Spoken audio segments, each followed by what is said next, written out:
Hey, good morning, everybody. It's Monday. Welcome to TRS Live. What is this, Andy? Episode 68 now? 69. Yeah. Woohoo! Starting the week out right. I'm Matt Trotz. Brian's going to be joining me shortly here. He's kind of wrapping up a couple of things. Obviously, we got Andy there. What's up, Andy? Tell everybody good morning. Good morning, everybody. Happy Monday. So we got a couple of things I want to cover today. First and foremost, once Brian gets in here, we'll recap the weekend. I heard it was a crazy weekend of football. Unfortunately, I did not get to watch any of it. Andy, did you watch any football this weekend? No, I did not. The only thing I really watched was these pictures that Brian sent me. But, well, we can talk to him about that shortly. Yeah, Brian. You can see Brian joining me. He's a busy man, wrapping up a weekend, getting rolling with the Monday. So just so you know, Andy, I got to echo with you just this morning right away. I don't know what's up. You're echoey. What's up, Matt? Are you ready to roll? I'm ready. I'm sorry. I got it fixed for you. All right, now you do. Yeah. So we didn't. You didn't miss anything, man. I didn't miss anything. I'm only like 2 minutes late. We gotta roll out at 9. No, you do. I agree. We gotta roll. Show must go on without me. That's fine. I don't mind it. I like being on time. I like when everyone is on time. That's right. Right? Just sometimes I struggle with being on time. The new rule, though, is if the door is closed, you're not allowed to the meeting. Jim Keller style. That is the Jim Keller rule. You are correct. That is a fact. That is a fact. You know when that doesn't apply, right? Yeah. When is my building? Right. That is true. Hey, so I want to cover a couple of things. We want to get into some weekend talk, right? You were informing me I missed some football this weekend. I'm actually extremely disappointed. I don't know if I should be disappointed in you or Molly. Just be disappointed. Just be disappointed. Okay.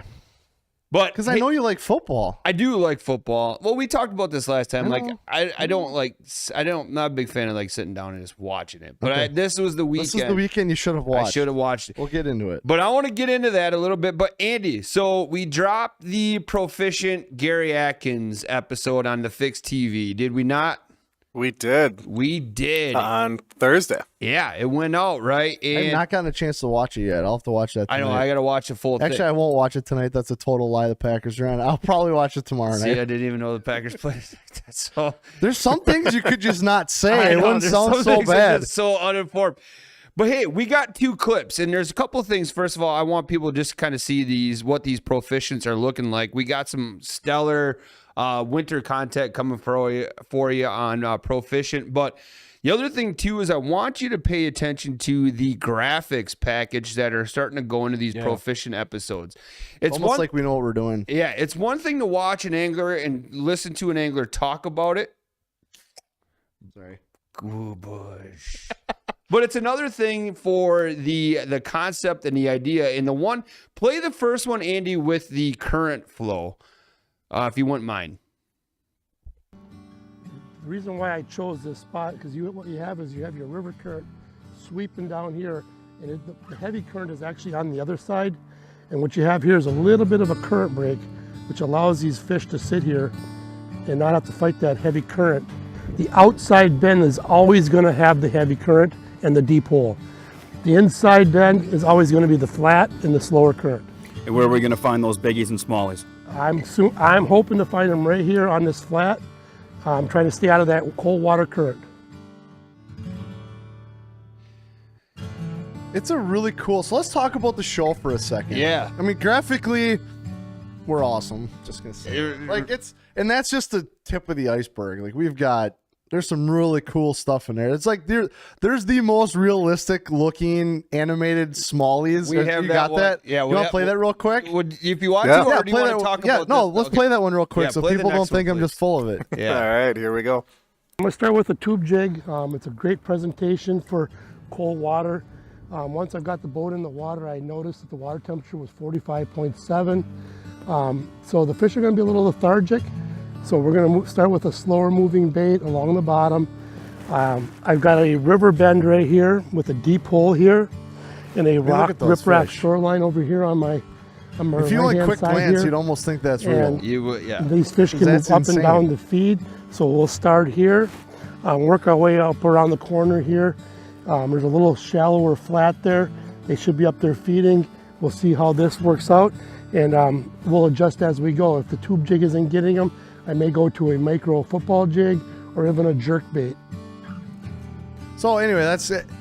We're working really hard on bringing some new stuff, right? Yep. Like new, different, better. Like that's what we've always been about. You and I have been doing this for a while now. Yeah. Always new, different, better.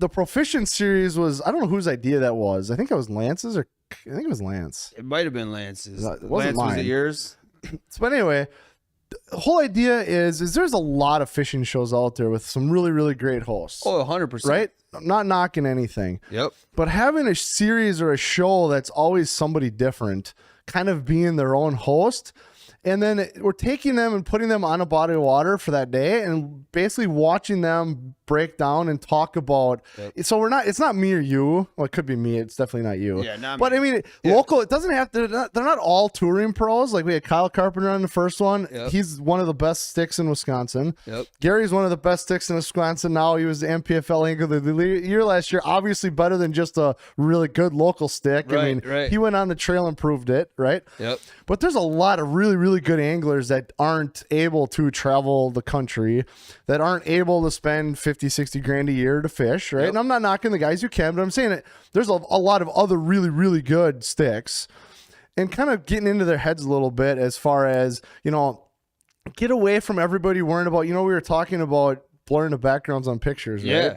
Getting away from some of that and like, it's not about the spot. It's about learning how to find that spot and Correct. learning about how those fish react and think and function. Like, I don't think they really think a whole lot, but how they interact with their environments, Yep. right? And what triggers the fish to move, where and how to help you become a better angler, right? Because if all you know is I'm going to go fish this one spot, and the day that you have to go fishing, the wind's bad for that spot. Yeah. Well, then you're going to go home and be like, well, I didn't catch anything. Well, why? Why? What Right? is the reason? There's always a reason, because we've talked about this a lot when we were doing head-to-head commentating. There's days where you feel like you are the worst angler on planet Earth, and you'll come in with an absolutely terrible outcome in a tournament. Somebody in that tournament whacked them, Yep. right? Which proves, like, you could think about this two different ways. I like to think about it, if I'm not catching them, that's a me problem.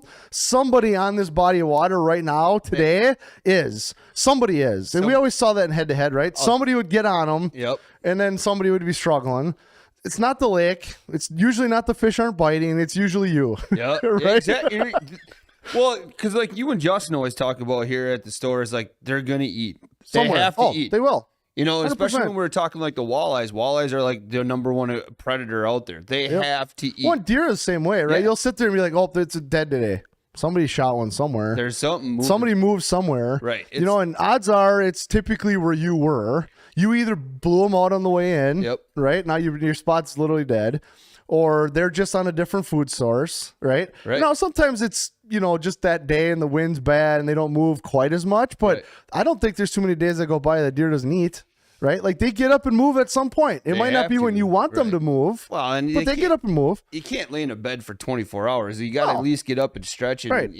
And there's a lot of nocturnal stuff, right? Yeah. But how much of that did you create? Right. Right. I mean, we could go on and on Yeah. and on, but I'm just saying, like, back to the proficiency thing. It's about getting into some of these guys' heads, anglers' heads, about the hows and the whys. Not so much of now. There's a lot of fish catches. Yeah, I know. that's- I didn't see Gary's yet, but I know Kyle had quite a few. Yep. We got the cast counter on there. We're kind of keeping track of. Yeah. Like this is not a 5 or 6 day filming event. This is a one. 1 day filming event. Not even like a full day. It's like Right. So I'm just saying, like, yeah, there might not be 30, 40 fish catches, but we also didn't take 3 different days to film this. right. You know what I mean? Oh, Andy's in here breaking stuff. Come on, Andy. You might as well just walk in front of the camera. I already called you out.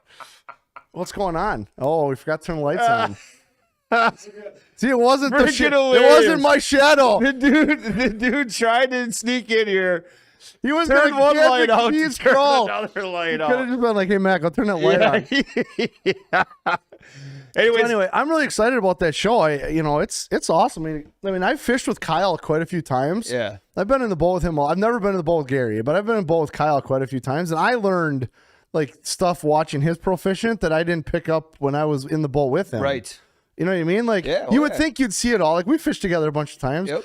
But like you see a lot, you learn a lot. But I learned a lot just watching Kyle, and I fished with him a lot. Yeah, and like for me, like as a visual learner, my wife and I had this discussion this weekend. Like she said, "Well, I have a photographic memory." I'm like, "Well, I don't. I'm visual. Like Right. you need to, if you're drawing out measurements, like I would help me to see what you're trying to do." Yep. But watching that one with the river flow, right? We all know where the breaks are. Well, and we but do think you really? Right. But, and that's where like having like the mapping systems that we have now, you can see now that does make sense. Oh, it's a huge deal. And then like the other part too is maybe Ryan did this, and a big shout out to Ryan here with Fix. That's freaking amazing Those graphics. fish are awesome. But like, yeah, so then like, yeah, the fish look phenomenal. Like you said, if you blink twice, you're like, holy man, those are actually real fish.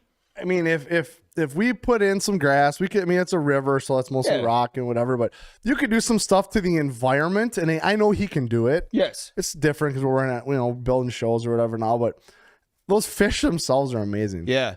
Andy, do the one with the river flow if you wouldn't mind. And the other thing too is maybe Ryan didn't do it intentionally, but he forced another neck down. See the neck down that happened? Oh yeah, absolutely. With a little bit and that's of not play? unintentional. That happens. Right. I mean, there's a reason why guys like Gary consistently bring in big bags all the time, is because when they look at the water, they don't look at it like normal people look at it. They see that extra neck down. It's like the really good hunters. Same thing. Yeah, actually, they'll find that pinch point that you didn't even know existed. Yep. And it's because they spend the time to look at those topographical maps and find, here's where these two ridge lines come in that nobody else sees. Yeah. And here's where they dump out. You know what I mean? But as a visual learner, I look at that and I'm like, no way, that freaking does make sense. Yep. It absolutely does make sense. So that's the benefits that we're trying to make.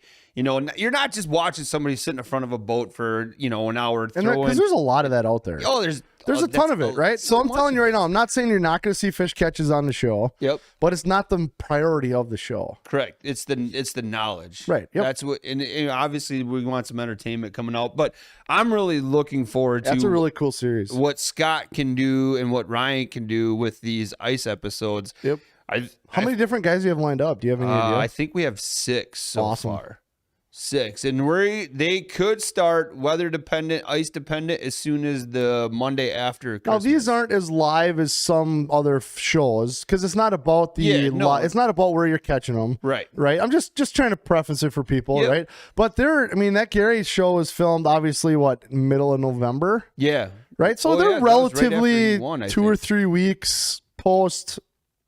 Like when we film it, they're like coming out 2 or 3 weeks after. So I think you could say it's like a semi-live, right? Right. Like this is close to but the other thing too is you want to try to protect your bite window, I guess, if you have a bite window. So like getting them out there a couple weeks after. There's a lot of hunting shows that do that too. Yeah. They'll hit public land, the one main public land show. They'll air that show like after they've already blown. Well, the through thing that with area. this is you could come back and watch this next year. And It's not really a spot thing. And like I said, it's not really about a tactic or a bait or anything. It's a seasonal approach basically to how to break down water, right? Like, yeah. Oh yeah. it's a 100%. seasonal approach where you can come back to that Gary episode next year in October or early November. Let's say you shoot your deer in September, never happens, but whatever. One year happened. Yeah. You know what I mean? Why I'm never the guy that's done real early in the deer season. Yeah. Well, you Anyway. don't hunt until November. Facts. It's true.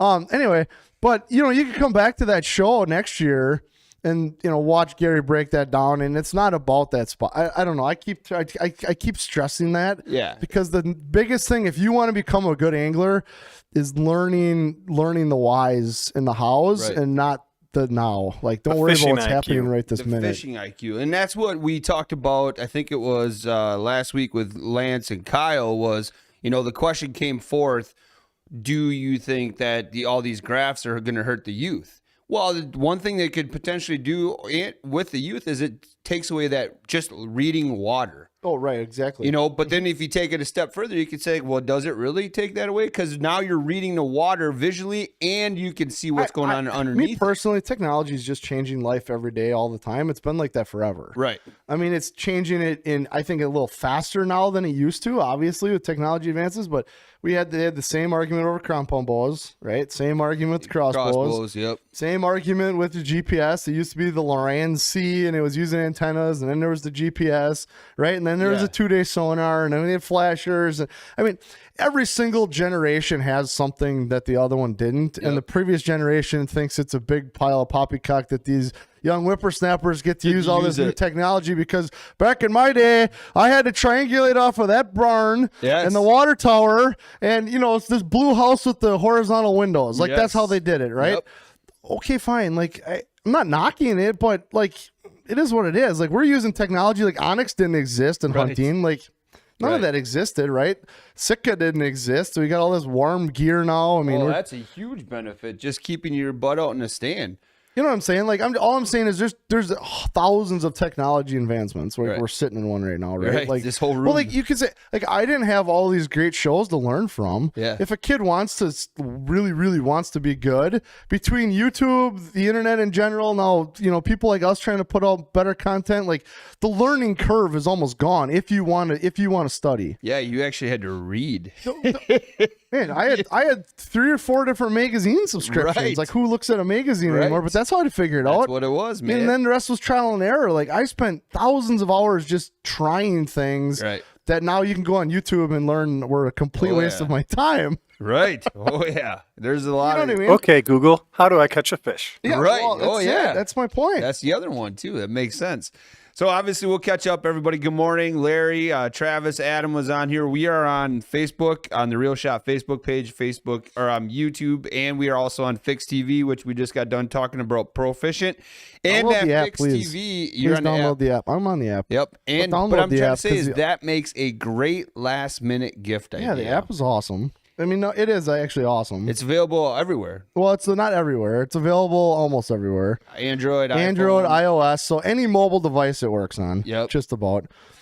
And it's available on Roku and Fire TV. There you go. And if there was enough, the only one we didn't put it on was Apple TV, but we did a survey a long time ago, and Roku and Fire TV were like light Way years more ahead. popular. Way light years ahead of Apple Way TV. more popular. So that's cool. If you haven't yet, go to the Fix TV area and check out the Proficient stuff. I think you're going to be very, very happy with what you're seeing out there. And like we just got done talking about, there's some awesome ice episodes that are going to be starting. I'm actually interested in that because my oldest son really likes ice fishing, and it's a well-documented fact that I don't ice fish. Yeah. Like it's not something I hide. We sell a lot of it here. That's great. Yeah. I'm glad that people like doing it. I'd rather snowmobile. But I'm interested to see this ice fishing stuff and see if somebody can trigger my interest in ice fishing, because I just don't think it can happen. Well, luckily for us, we have the creative guy. Scott is amazing. Scott is not only a phenomenal camera operator, but he is definitely an outside the box thinker to help get the anglers to do the stuff that is the interesting portion of it. Yes, agreed. So there's one that I've been a part of, and it's a perch show, and I think is going to be. I think hopefully we can blow some people's mind with that. You filmed it already? No. I was with the Guide to Life did a trip. Yes. Yep. But I think is that going to be one of these now? I think one awesome. of the Proficient very side cool. of it all should That'd be blow fun. some people's minds. Awesome.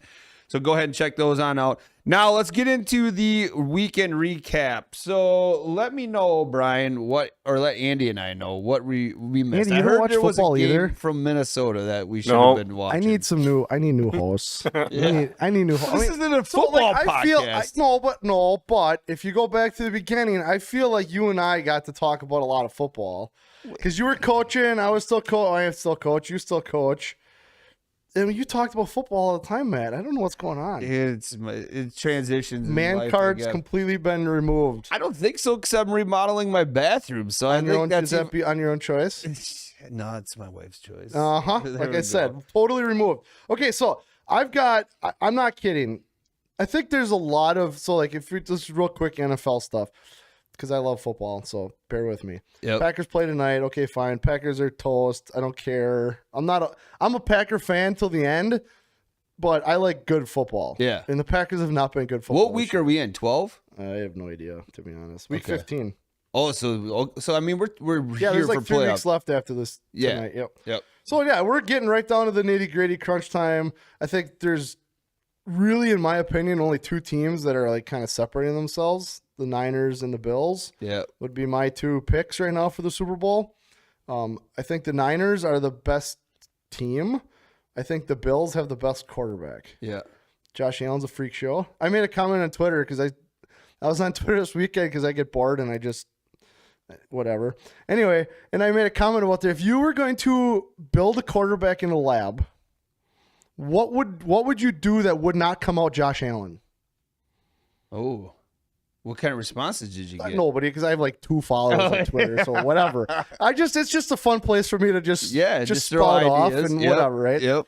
But like honestly, if you're a real true football junkie, if you were gonna build one in a lab, it does not come out anything other than Josh Allen. He's 6'5", 240. 6'5", 240, Matt. Got a rocket. Got a bazooka for a right arm. They're literally calling the bazooka. Does he have football IQ? Super smart, fast. Like, he took off on a QB draw. For a 6'5", 240 guy who's scary. Yeah. Like, it's scary how fast that guy can move. Right. Absolute cannon, smart, like just, Game management, all that the dude, stuff. The Good dude is football. Like, he is football. Like, I've told you, like, he's like the most fun guy to watch. Yep. So I think if it came down, like, the Niners got the best defense in the league by far. They're amazing.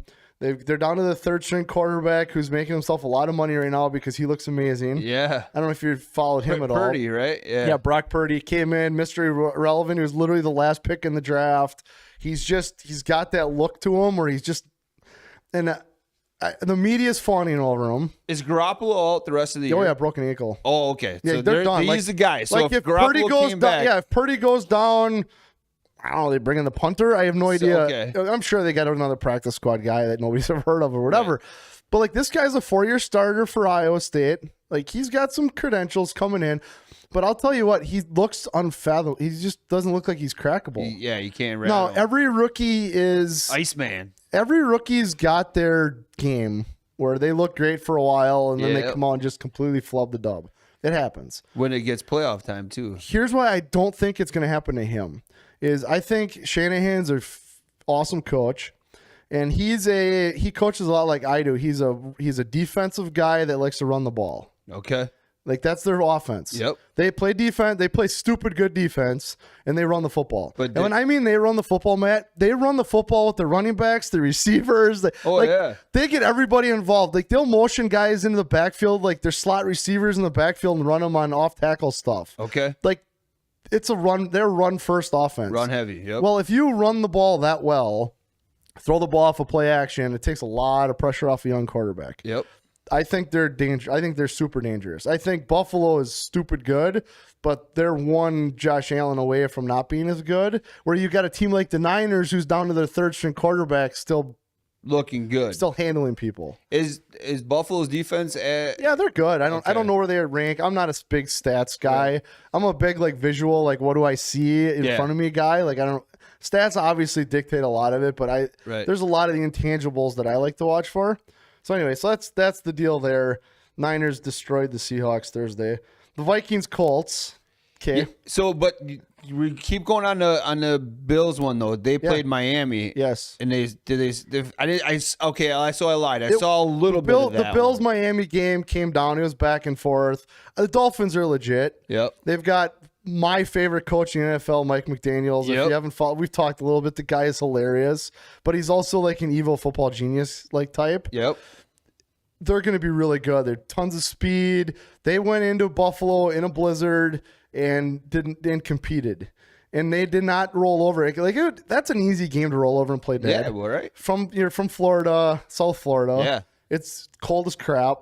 You're playing in Buffalo, tough place to play, right? Yep. Fans are going crazy. They're literally snowing. They didn't so at Lambeau they shoveled the stadium. Yeah. Buffalo had so much snow, they just leave it in there and they let the fans kind of kick their space out when they go in. Well, I saw snowballs were being well, and then thrown. at one point they stopped the game because I'm getting there, Scott. Don't worry. They're throwing snowballs on the field and they stopped the game and they're yelling at everybody. I'm like, okay, timeout. You're in Buffalo, right? I guarantee there's some tailgating pregame. Boy, there should be. It's cold as crap. Yep. I've been tailgating a couple times. I know what happens when you're tailgating. It's really cold.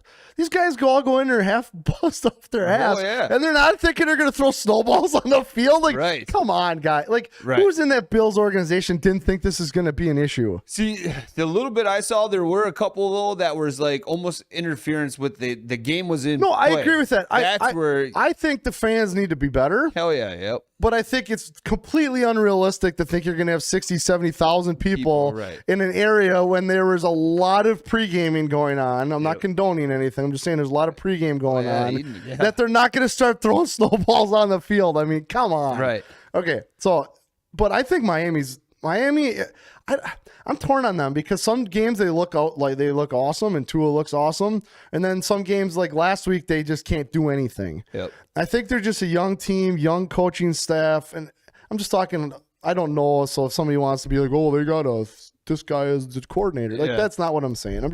That's my feel to it. When you've got a really young coach, awesome coach. Like I said, he's my favorite guy to watch. But I think that they're just maybe a year away from being like really come knocking. Okay. You know what I mean? Because they beat the Bills once already. Yeah. And then they almost beat them at home. Yep.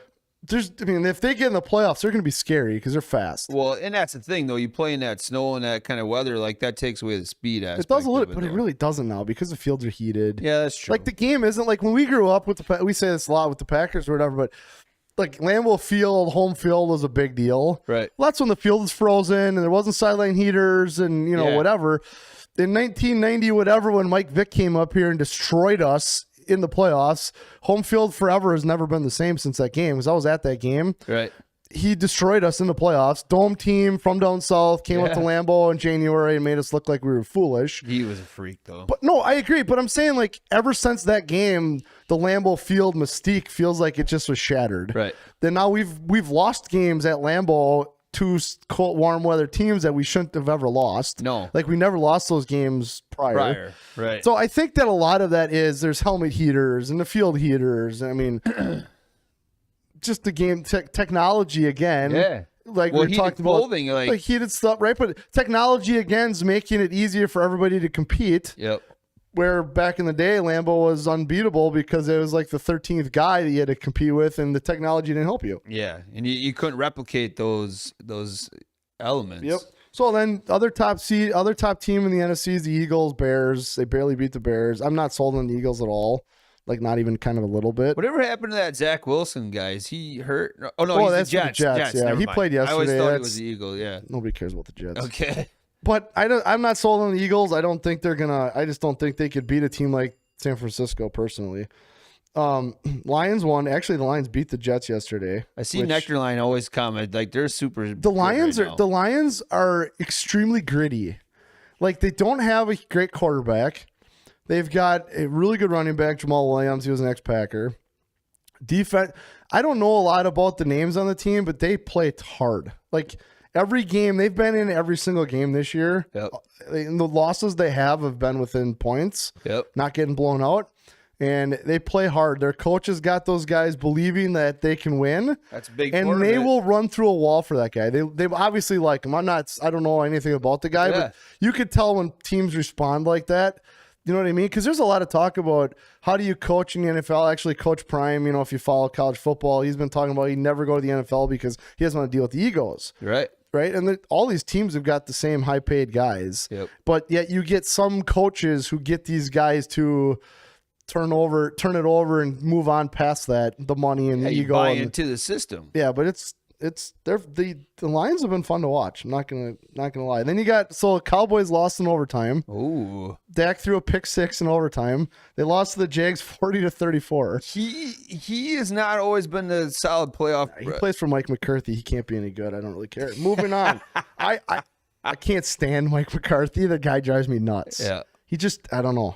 He won a lot of games, but he had a lot of really good quarterbacks, and he just seems to choke when he has to help the team. Like coaches don't win and lose the game, but they can lose you the game sometimes. Be a big part of it, yeah. You know what I mean? Like McCarthy's game planning coming out of the locker rooms or coming out at halftime. No, before the game's always been really good. His scheming's really good. His adjustments at halftime are just atrociously terrible. Right. Like they're just the worst ever. Like, he cost the Packers at least 2 trips to the Super Bowl because he's a buffoon. Yeah, but how does that pick that Dak threw? Like, how is that? It's not. I'm just Like, you shouldn't have been thrown in that. No. Actually, it situation, or- wasn't even a bad throw. The receiver it was a little low. He kind of went to grab it, tipped it up in the air. Oh, It was okay, so it yeah. wasn't. I'm not blaming Dak. I'm just saying Yeah. Dak plays for McCarthy, and therefore I can't stand him. That- McCarthy could go anywhere, and I can't stand him. I just cannot. But anyway, Trevor Lawrence, flip side quarterback for the Jaguars, is starting to look like the Trevor Lawrence from college. Okay. Like, he's starting to get a little bit of swag. He threw 4 touchdowns yesterday. Wow. Like, he could be super scary. He should be. Chiefs beat the Texans yesterday. Okay, whatever. Chiefs are scary. They're probably the number 2 seed in the AFC. It's just, I don't like Mahomes, but he's really freaking good. Yeah, And he when it comes down to crunch time, the dude finds ways to win. So that's that, and he's earned it. So the other 3 games. So Bengals Buccaneers. Brady went into the locker room with a 17-3 lead and lost. He turned the ball. The Buccaneers turned the ball over 4 times on their own 30-yard line in a row. What? They had a blocked punt, an interception, a fumble. It was like literally like within 5 minutes, the Buccaneers could not get past their own 35-yard line. Well, it was absolutely crazy. I just saw this morning, and Andy, maybe you can research it. I can understand why Brady might be slightly distracted. Have you seen Was the whole divorce and all that? you Yeah, mean? but have you seen what his No, new I don't. lady friend? Tom Brady's never gonna have to worry about women. Andy, see if you can find Tom Brady's new lady friend and show Brian. So okay, Yeah, I so would be then distracted you too. had the Colts. We talked about the Colts Vikings just real briefly, but Yeah. that game was 33-0 at halftime. The Colts had the lead, Yeah. and what was the final score? Like 39-33 or something stupid. I was trying to find it here real quick. Yeah, 39-36. So tidbit: Matt Ryan now owns both losses of the largest comebacks in NFL history. That's So- because he did win a Super Bowl, right? Yes, that was the other one. Yeah. So he lost the Falcons and the Patriots in the Super Bowl. Yeah. And whatever, that was unsurmountable. And then he was up 33-0 and lost. Largest comeback in history of the NFL. That Super Bowl one though, you blame coaching. You know, you could say that. Oh, yeah. That's you got to start running that ball. That's a long time. But same ago, thing but with yeah. this game. How do you lose a 33-0 lead at half? At the half. That's What? Yeah. See, and there again, Vikings have got a good record. I think they're totally overinflated. I would never, ever, ever take them long term because I just don't. Eventually, you don't get lucky, right? Like they Yeah. got a negative point differential. Eventually, they get Jesus Christ. Yeah, see? Are you kidding me? Wait till that goes main screen. Like, Good Lord. you're gonna understand why I would throw a lot of interceptions Yeah, too. Tom bro. Brady don't care about women. That's a bunch of crap to sell tabloids is all that is. I'm not saying he doesn't care about women. I'm saying he's not worried because he got divorced. That's what I'm saying. So what else we got here? Oh, then we had the Yeah, just find something The that's Bengals. I lost track. The So Scott Piper goes, "You're gonna have to get that off the screen, Andy. You can't function." Matt's completely lost it. Your face was awesome. You're like you were trying to your mumbles. Anyways, Anyway, it is what it is. Good luck, Tom Brady. Yeah, Proud of you. amen, Go Captain brother. America, man. Hey, you win 7 Super Bowls. You put the work in. Yeah. You get the results. We're gonna leave man, it at like- that. We're gonna leave it at that. Yep, So winner, anyway, winner. so the Bengals are really good. Scott Piper said that in the chat before. Yeah. Bengals are scary good. They play great defense. Joe Burrow's just a winner. Just crazy. They're really good. But then the game I really wanted to talk about was the Raiders and the Patriots. I don't know if you saw this or not. Did you see it? no, I told you I didn't watch it. Tie ball game, 3 seconds left. This is no bullshit. Tie ball game, 3 seconds left. I think it was 24-all. I think the Patriots were on their 40. Yep. Okay. Hand the ball off on a draw. It was third and whatever. The Raiders are playing for overtime. Yeah. They got like 4 guys back in the end zone, whatever. So who's got the ball? The Patriots. Patriots got the have the ball. Tie ball game. 3 seconds to go. They run a draw.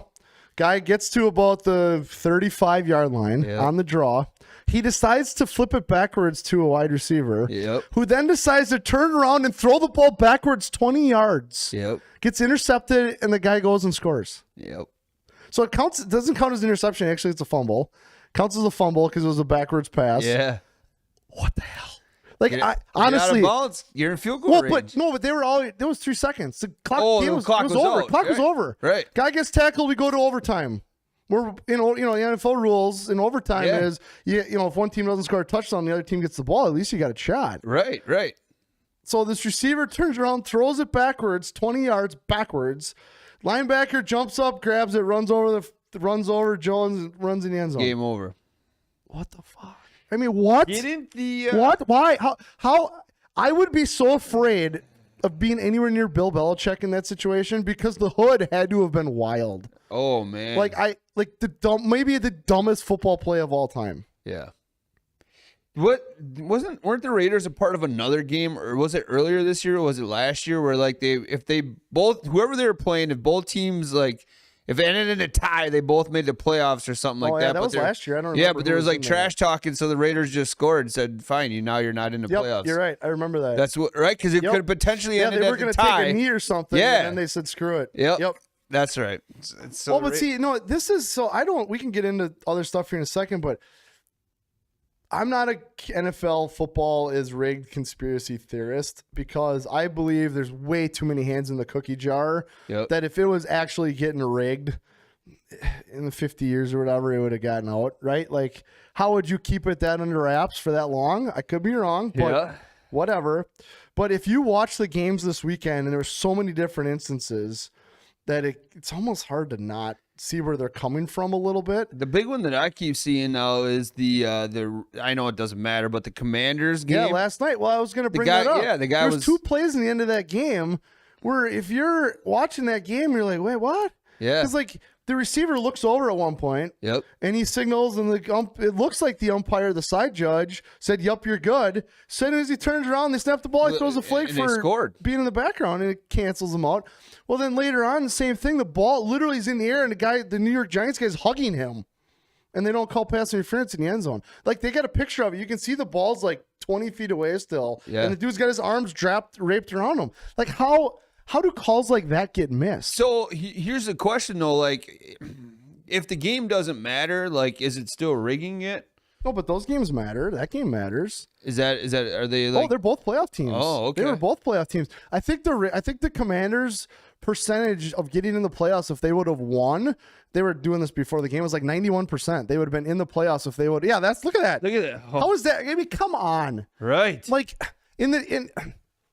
like, we want to talk about technology. They have everything reviewable on planet Earth. Right. How does that not get overturned? Like, he's like taking it for a piggyback ride. Right. Like, in every definition of everything, that's pass man. interference. Yeah, that's a bad call. That's really bad. That is a bad call. Like, you could talk about, like, we've coached, right? How many times have you told your kids, like, don't blame the officials? Right.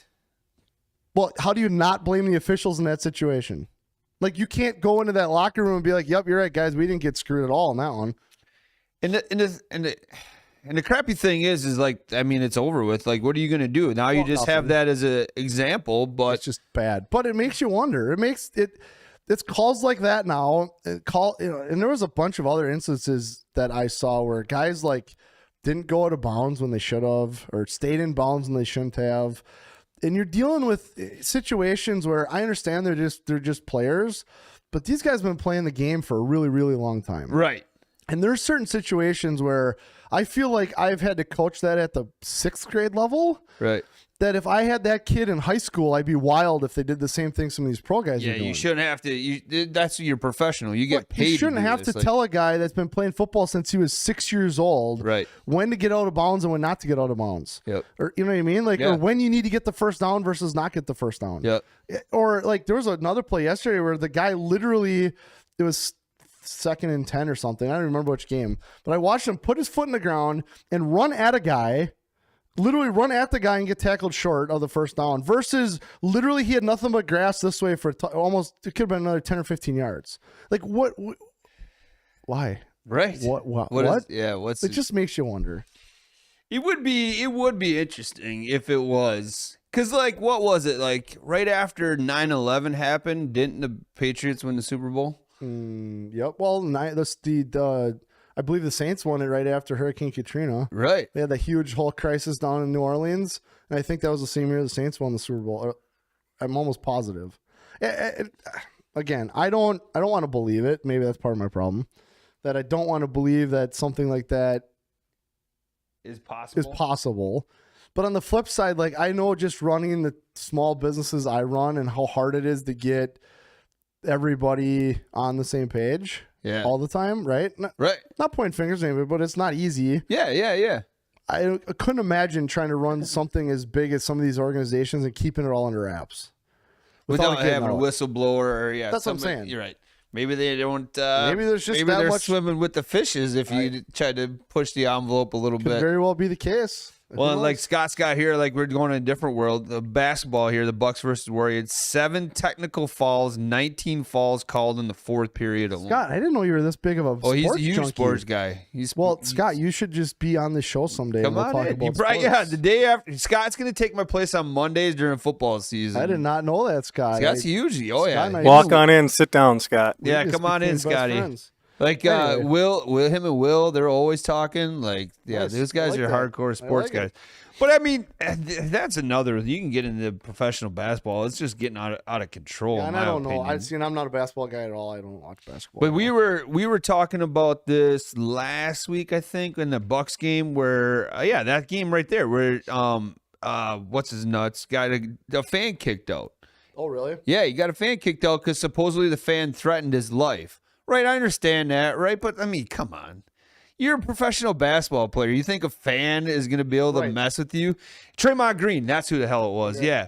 And then it's like, and then Will, who was real adamant about it, he's like, oh, man, LeBron does that crap all the time, gets fans kicked out of games. Can you imagine how pissed you would be? Like, first of all, like, bring the level down. Right, but on the flip side, I understand that it's not as bad as what the athlete's probably making it out to be. But on the flip side, some of these people are just out of control. Yeah. Like, why are you even there heckling? I mean, okay, heckle the guy, but it does get to a point where if you're starting to make like threats against family members or just directly, like, it's like, come on, people. They church it up, but either way, it's like, I don't know, man. These fans short from fanatic. Remember that? Yeah, I know. It's your favorite thing to talk about. It is. But it's like, I don't know. Some of these pros are babies nowadays, especially in the NBA. I think the NBA is getting really out of control. And, other people are like, well, I hate watching the NBA. I'm like, yeah, but you got to understand, man, all these athletes, like, they're obviously coming out of college, so they're learning how to be that way somehow. It's not like they went from, like, hardcore basketball player in college to now I'm in the NBA. Now I'm all just dramatic and stuff. I don't know. It is. That's why nuts. College sports is always better.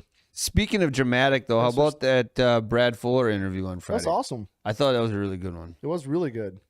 It was very informative. And that's about as real as it can get because, like, if people don't know, and Brad alluded it to a little bit, like, Fix and the NPFL are as close to sister companies as you could get. Yep. They really are. Like, we've been there since day one. I had numerous calls about NPFL stuff that isn't really my perte at all. Right. But it's just we're both on that same page. We're kind of tied together more than we're not. Yeah. And we've had so many conversations with Brad over the years. I mean, hours and hours and hours. It was probably the realest interview you might see because of how much we know about each other. Correct. You know what I mean? Yeah. Like, Yep.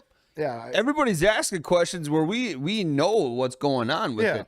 And that's like you hit on it during that interview. Brad is about the most real person you could ever meet. Oh, it's black and white. There is no gray area. There, yeah. And he doesn't Sometimes that's a fault, I'll be honest with you. 100. Sometimes that's a fault. It can be.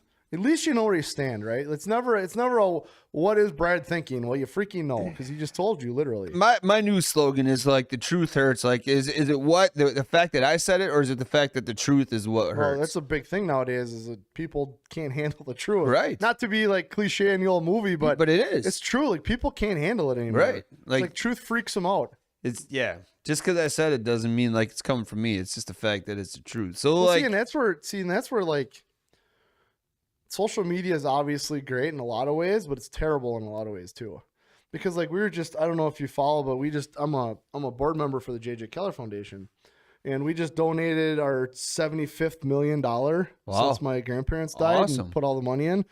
So we were at the Catalpa Health in Appleton was who we gave them a $75,000 grant that was to get us up to the 75 million. yeah. And we had a little shindig there or whatever. And mental health within teens is just terrible right now. Yeah. Like suicide rates are going through the charts. It's terrible. And I think a huge piece of that pie is social media. Because everybody, like we've talked about this with hunting and fishing, about everything's fake, right? Holding the fish out this far, and everybody's, if I want to chase 5-year-old bucks, that's on me, but that doesn't mean you should feel like a pile of crap because you don't have that situation, right? But people look at social media and everything's perfect all the time. It's like we were talking about The Bachelor with the Brad show. Yeah. People just aren't able to differentiate between the fake and the real and all this other kind of stuff and the filters and you know what I mean? And it's terrible, especially for underdeveloped youth, like underdeveloped mentally. Yep. They see that stuff and it's like, no, that person, that's not real. No. If you go look at, she's taking 20 pictures. That's not her whole life. Correct. But they think that's their whole life because that's all they see. And then every time that person shares some sort of story or I don't know, whatever the TikToks or the reels or whatever, where it's like a live kind of, everything's always happy and smiley and none of that's real. It's all BS. Right. Because nobody's that happy all the time. No, it is seriously a thing. And that's, I don't know, man. Like, and I kind of look at it like it's nice on the weekends. I really don't have my phone with me often, and it's to the point where like, sometimes it's bad because, what somebody needs to get a hold of you and all that kind of stuff. But it's like, and then I look at my nieces, my nephews, my kids, and they're like, the phone never leaves their hand. At one point, we made cookies this weekend. I walked into the living room, which is right off the kitchen at my in-laws' house, and there was like 8 people all in the living room. Yep. TV was on. Not a single one was watching the TV. Every single person was on their phone. It's true. We have the same problem. I'm guilty of it a lot too myself, personally. Well, because I live on this thing, right? Right, yeah. Between Business doing this shows, business, emails. Like, Yep. I mean, I don't really use my laptop much. I do it all It's on all, my phone. yeah. But I'm just as guilty as a lot of people. I think we're a little more developed to know that it's all BS and fake. And like we've talked about Instagram Island before, like where Tom Brady's new girlfriend came from. Yeah. Like, you know what I mean? Like, It's their manufacturing. people don't really Yep. exist almost. It's just kind of a weird little sub-universe of non-realistic. And that's the other thing too, is like, kids maybe are envious, but like, how real is that person being? The next thing you know, like as soon as that camera is taken away, they step around and you look around, it's a dark shadow all around absolutely. And a lot of those people are in miserable places. It's personally. hollow. Everyone's hollow because Yeah, no one great. has their own identity. No one knows what to do or who to be because they're just following all those trends. That's true. Yeah, it's chasing. Well, and honestly, the only people that have ever made it huge in the social media world, I think, are the only ones that ever tell it like it is. All right, the the time. reality portion of it all. Because it's impossible to be that fake for that long. You Right. can't eventually just got to eat you away. You know what I mean? Like, you can't do it forever. Yeah, that's crazy. Well, I mean, that's awesome for JJ Keller. That's great. I mean, making all the donations, making good. I mean, the best way you can. You have to do. I mean, his kids need help, and I don't know. They can't do it by themselves. Parents are more disconnected than ever. Oh, forever. I mean, I don't want to get down that rabbit hole, but Right. there's a lot of disconnects going on, and all of the kids end up getting left out, which is why I've always loved coaching, because you end up I've coached so many kids, no boys, right? So, but I coach football and baseball. I've coached so many kids that just need somebody to either believe in them. Yeah. Right. Like I'm sure you've had a couple of these. They just need somebody to believe in them, because when they go home, they don't have any of that. Right. They get none of it. All they get is negative full time. Right. My grades suck. This sucks. That sucks. Whatever. Seems like I've always been a big advocate that not every kid's going to be a scholar student. Right. No. Right. Like not every kid's going to be a doctor. Right. Like some kids need sports in order to get through school. Correct. Because they just don't care, and you can't make them care. Like, right. But like the world, like those kids though that learn how to survive are going to be the ones really well off, because they're going to work hard. They're going to be electricians and carpenters and all the trades. Downgrade that. You should embrace absolutely. that. Right. The fact, not every. Yeah, and I think we're kind of maybe making that turn a little bit, where people are realizing that they don't need to go to college. Well, I think so, but successful, then it's just, how do you get the kids to understand it and want to believe it? Because then I go back to the trophy parents ruined everything. Yep. Then when I say trophy parents, I mean the parents that think that their kid needs the biggest trophy ever for 4th out of 4. Yeah. Like I've told stories about that in the past, right? Like that's a real problem. Oh, yeah. Like 4th out of 4 isn't good. Right? Now, you don't need to belittle the kid because he's 4th out of 4, right? But you don't have to put him on a pedestal either. Right. Right? Like, his 4th out of 4 isn't going to get you anywhere in life. Anywhere. In any form or fashion, being 4th out of 4. Now, if Strive to be better. What was that, dude? Got to encourage them to strive to be better. 100%. I was just going to say, like, if 4th out of 4 is your 100% best, okay, great. Right. But usually it's not. You know what I mean? Like, usually that's not your best. Right. Is to be 4th out of 4, you got pinned 4 times. Using a wrestling analogy, right? Like, that's not your best. No. Well, yeah. And what is check out the what is it, Be Kind 33 movement? I'll have to. Yeah, I have no idea what he's talking Daryl about. Kubley just said that, but yeah, and then like for us, like when we were coaching football, and some of those, you have those kids, right? They get in trouble, they're not eligible, whatever heck happened, and the school immediately goes after sports. Yeah, why take that away? Yeah, I was actually going to ask that. So what do you do? Because you were saying, some kids need sports because they're not going to have great grades or do well in school. But what if the school doesn't let them do sports because they don't have good grades? That's the issue, because that's usually what happens is they'll take behavioral issues in class, or they'll take grades and they go straight for sports. Yep. They don't take away band, they don't take away chorus, they don't take away anything. They go straight after sports. I understand that there needs to be a disciplinary action. I get it. Yep. But taking away the only thing the kid cares about, typically it doesn't get you a good response. No, and that's the thing that, like, there's been even my wife's going to be listening to that right now, and because I just had this out with my daughter this morning. Yeah. Same thing. And I probably made the mistake because I went right after the only thing she cares about. Which is dance. It's just dance. Yeah. I went right after it. Yep. I'm like, I'm done with the attitudes. I'm done with this stuff. I went right after it.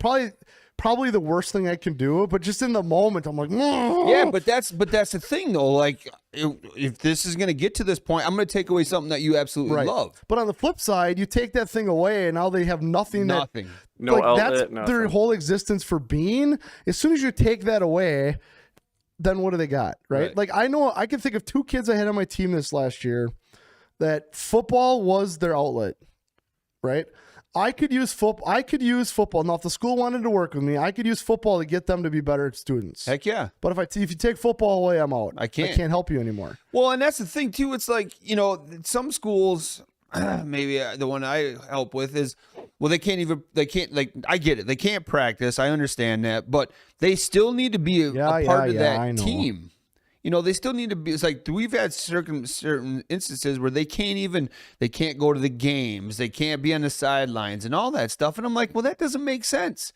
That they're still part of our team. Because they can't play doesn't mean you should. They still can't, like, again, they can't practice, they can't play, but they should still be able to come to practice. What they should do is say, okay, look, if your grades aren't up to par, like, I don't think anybody failing should be able to play. No. I've always said if you're not getting at least a C, you don't play. Even D's shouldn't be good enough. Correct. But instead of taking it away completely, why doesn't the school just put them in a little side program that says, hey, look, you're going to have to go through these extra study halls or extra something in order to, I knew she was going to say something. But because sometimes in the heat of the moment, it's not as easy to follow your own advice than it is when you're sitting here on a mic talking to you. Yeah. But anyway, I'll have to deal with that later. But like, I feel like with sports specifically, there's a lot of boys, and because again, I've never coached girls. And I guess with my daughter, I should take that back too. Like, she's like, dance is her thing. Yep. It's literally oxygen for her. Right. And so in a lot of ways, she's probably exactly like these boys I'm talking about. Yeah. Although she's a good student, she's just a good kid in general. But the attitude doesn't make it's just the attitude. I can't handle it. I just can't. And I know, and I'm extrapolating, and I'm going out 2 years from now because she's going to be 11. Yeah, dude. So how old's your daughter? She's 15. Okay, right? I can only imagine between 11 and 15 that if I don't get this attitude sort of in check, it's going to just be like living in hell. Am I wrong? No, you're right on, man. Right, and so that's kind of where I'm at. And it just gets compounded and more. And when we're pre-puberty and all that stuff too, dude. Like, I can only imagine. I can't fathom what I'm running into here. Like, I think the temper tantrums go away if that's kind of like the attitude gets a little less. It just gets more real. Like when they're kids, when they're that age, like, they get a little attitude, but it's not. But like when they get older and they get smarter and they learn how to, like, the burns get a little deeper. Yep. You know, it's and then you're like, no, crap's real now, man. Right. Yep. I know. I deal with that with my oldest. But he's so big, I can't fight with him anymore. See, I was talking to my middle boy this weekend, and he's like, "Oh, bigger than you, Dad." I'm like, "Yeah, that doesn't mean anything, bro." And we've hit on this before here on the show too. It's seen like a picture of Jimmy recently. Yeah, I saw his neck. He looks like a buck and rut. No, but did you see his like weight room one? Did I show you that? No. Oh, dude, you're gonna take. You can still take them. I feel like nope. Because I cannot. Yeah, that's huge, man. Yeah, but there's always the just get it if you are able to get on top and just go dead weight. I think that's something. Yeah, but I don't even have him in the weight anymore. Like, so he's 220 and he looks like this. Yeah. Like, so in your case, you might, right? Because he's a senior this year, right? Junior. He's a junior this year. Okay. Yeah. So I could take Jimmy until probably the fall of or the start of his senior year. So we used to wrestle all the time. Like I've talked about wrestling. Like I like wrestling a lot. So we used to wrestle all the time. And then it was right before his senior year of football. We were wrestling, and he decided to let me know that your days are numbered. And he started pushing back, and I'm like, oh shit. Oh yeah. Like, because everything before that, like anything he would do to apply pressure, it was like, okay, fine, whatever, I still got you. Yep. This one time I'm like, oh. Is there like bear hugging you or something? No, I don't remember. We were like in a headlock or something on the ground, and he like pushed back, and I just remember feeling the pressure come back, and I'm like, okay, I'm at like 95% here. I'm in trouble. Yeah, and he's just barely putting his foot on the gas. He's at the point now where I got to watch it, because if he ever turned, I'd be in deep shit. I don't think he would ever do that. Yeah. Because there's still a respect factor there. Yep. But yikes. Yeah. He got huge. Yeah, he did. He did. This is his freshman year. He just finished his freshman year of football. Yeah. And he just now is starting to get the manhood stuff. Is it? Yeah, like he was a real late bloomer when everyone else was springing hairs and shit in middle school and whatever. Yeah. And I always told him, because he went through a whole period where it was like, oh, these guys are all running away from me. I can't catch them anymore. And not when I don't mean catch them like running like speed. I mean like in all the phases. Yeah. You know what I mean? Like they're jumping higher, they're running faster, like all that. And Jimmy's always been a super hard worker. Yeah. And he was just like, Dad, I can't keep up with these guys. I'm like, just wait. It'll hit like their pill just hit them now. Yep. You know what I mean? I said, when your pill hits, you're gonna be thankful it happened when it happened. And it just happened. Christ.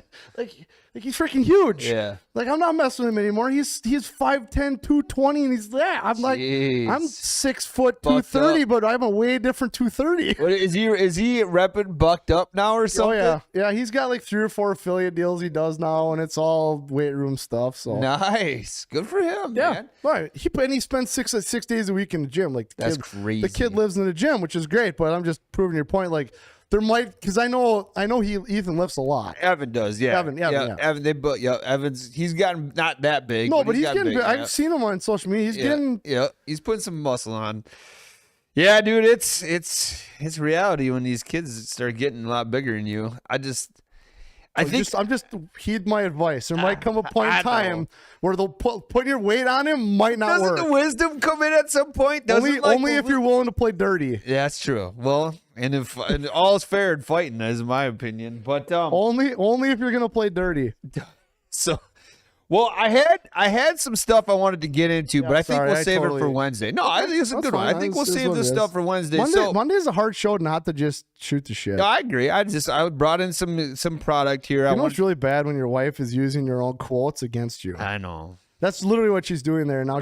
She's laughing about it. She's using my own quote against me. Yep. And that's special. See, talk about experience and strategy right there. Yeah, I know. So I think it was a good one today. Remember, everybody, we want more information from you, the viewers. So if you have any topics, anything like that, any guests, anybody that you'd like to see here on TRS Live, we're amped up. We're ready to roll. We're back here again Wednesday. I kind of want to hit on some of the stuff I have in front of me. It's last minute, dude. Like Christmas is literally right around the corner. And I kind of found some products here that are good products, $50 or less, that are going to kind of be that sportsman that maybe has everything in your life. So we'll hit on that on Wednesday. Otherwise, I think it was a good show today. Check out the Proficient That's out there. I'm looking forward to watching that one. Yeah, with Gary Atkins. That's on the Fix TV. And remember, that's PHYX TV on all social platforms and as well as Android, iOS, what'd you say, Roku, and Fire TV. You got it. All right, man. Enjoy your Monday, everybody. And then we'll be back here right away Wednesday morning at 9 a.m. Central Standard Time.